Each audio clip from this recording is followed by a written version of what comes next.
반갑습니다. 여러분, 프로토 교수입니다. 스포츠 모든 경기를 매일 분석 및 조합 픽 공유 중에 있습니다.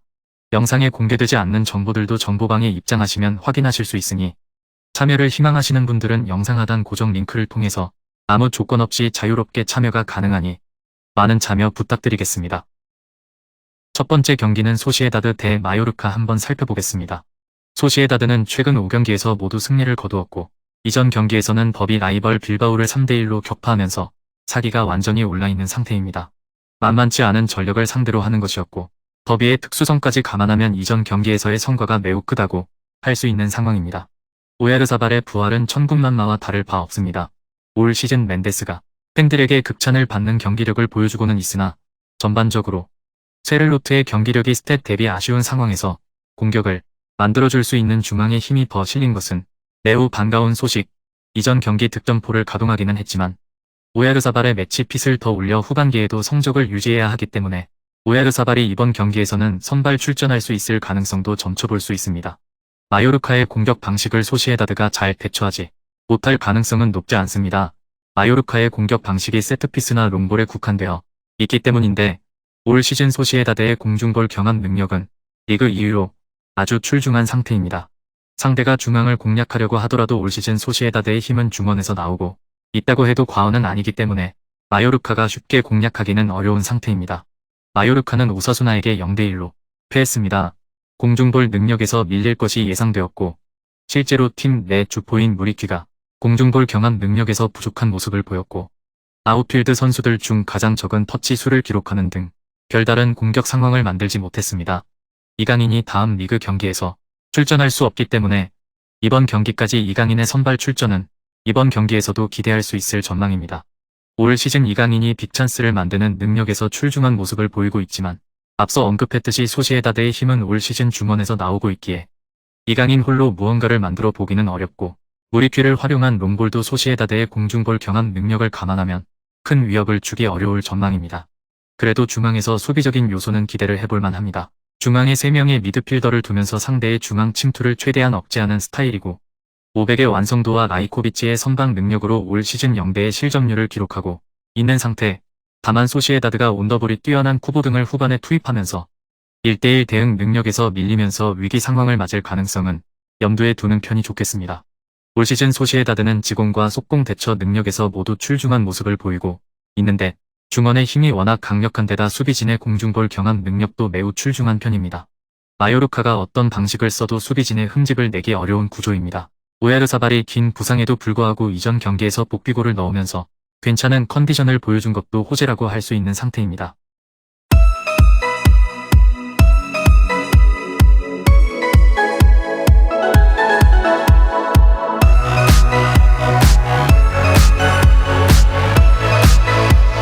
두 번째 경기는 울버햄튼 대 리버풀 한번 살펴보겠습니다. 울버햄튼은 웨스트햄을 1대0으로 잡아내면서 로페테기 휘하에서 첫 승리를 거둠과 동시에 강등권에서 탈출하는 데 성공할 수 있었습니다. 공격진의 결정력이 다소 아쉽기는 했지만 상대에게 기대 득점 도합 1.88골의 찬스를 내주었음에도 한 골도 허용하지 않은 수비력이 돋보였습니다.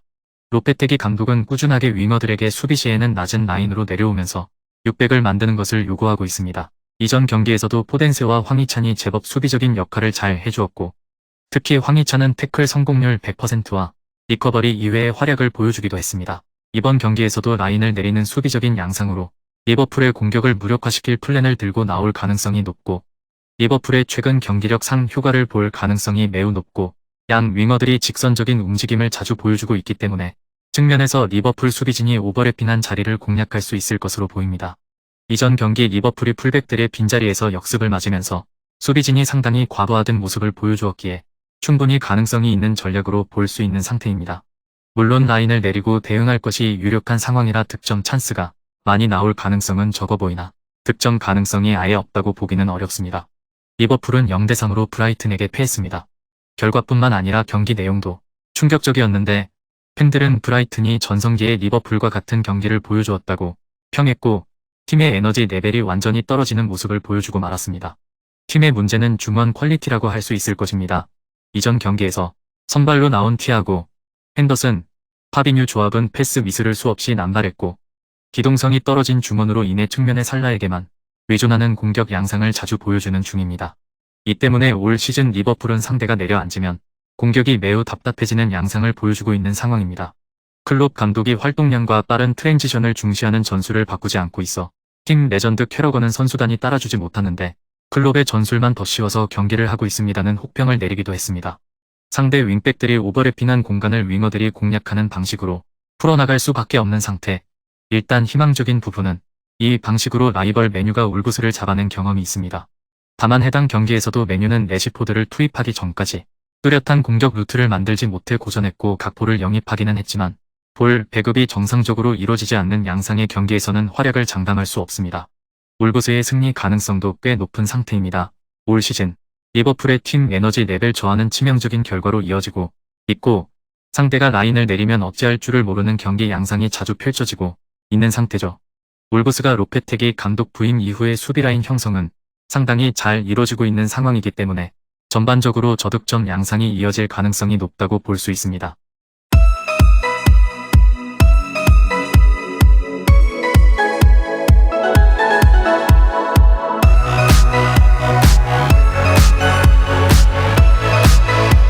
마지막 세 번째 경기는 나폴리 대 크레모네세 한번 살펴보겠습니다.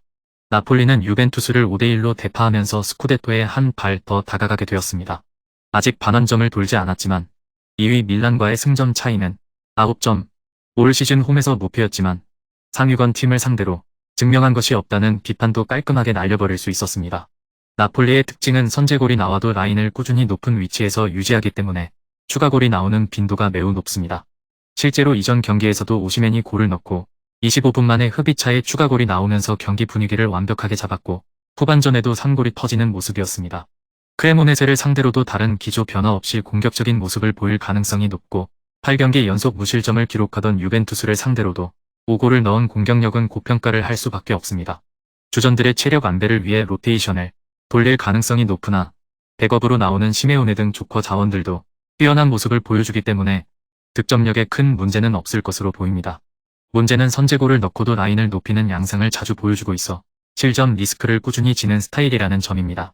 크레모네세가 생각보다 전방에서 활동하는 빈도가 높아 한 골 정도의 실점 가능성을 염두에 두고 다득점으로 경기를 이어갈 것이라는 예상을 해야 할 것입니다. 크레모네세는 몬처와 난타전을 펼쳤지만 2대3으로 패하면서 리그에서의 첫 승 신고에 실패하고 말았습니다. 경기 주도권에서는 나름 팽팽한 모습을 보이기는 했지만 찬스를 만들어내는 능력에서 현저히 밀렸다고 볼 수밖에 없는 상황이었습니다. 이전 경기 점유율은 5-5 양상을 보이면서 나름 치열한 전개를 보였습니다.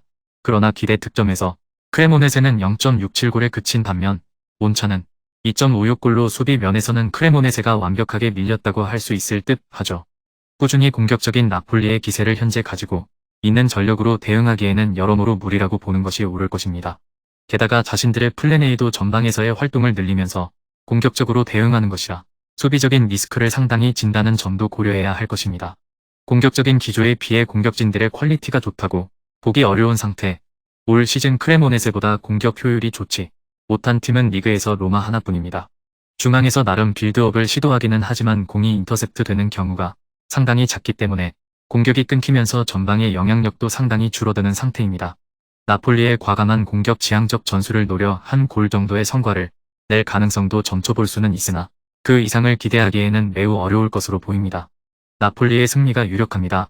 리그에서의 경기가 끝난 지 얼마 되지 않아 로테이션을 다소 돌릴 가능성이 있기는 하나 백업으로 나오는 시메오네 등의 퀄리티도 상당히 훌륭한 편이죠. 크레모네세가 맞불 양상으로 나오는 경우가 높기 때문에 나폴리의 공격적인 팀 시스템이 빛을 발할 가능성이 높습니다. 금일 경기들은 이렇게 알아보았습니다. 좀 더 다양하고 많은 정보를 원하시는 분들은 영상 하단 댓글에 링크 클릭 후 문의하시면 아무런 조건 없이 정보방 입장 가능하니 입장하셔서 정보 받아보시길 바라겠습니다. 그리고 영상에서 리뷰하지 않은 디테일한 정보와 조합픽은 매일 교수 정보방에서 공유하고 있으니 꼭 참여해보시길 권장드리며 이번 영상은 여기까지 하겠습니다. 시청해주셔서 감사드리며 늘 여러분들의 건승을 기원합니다. 감사합니다.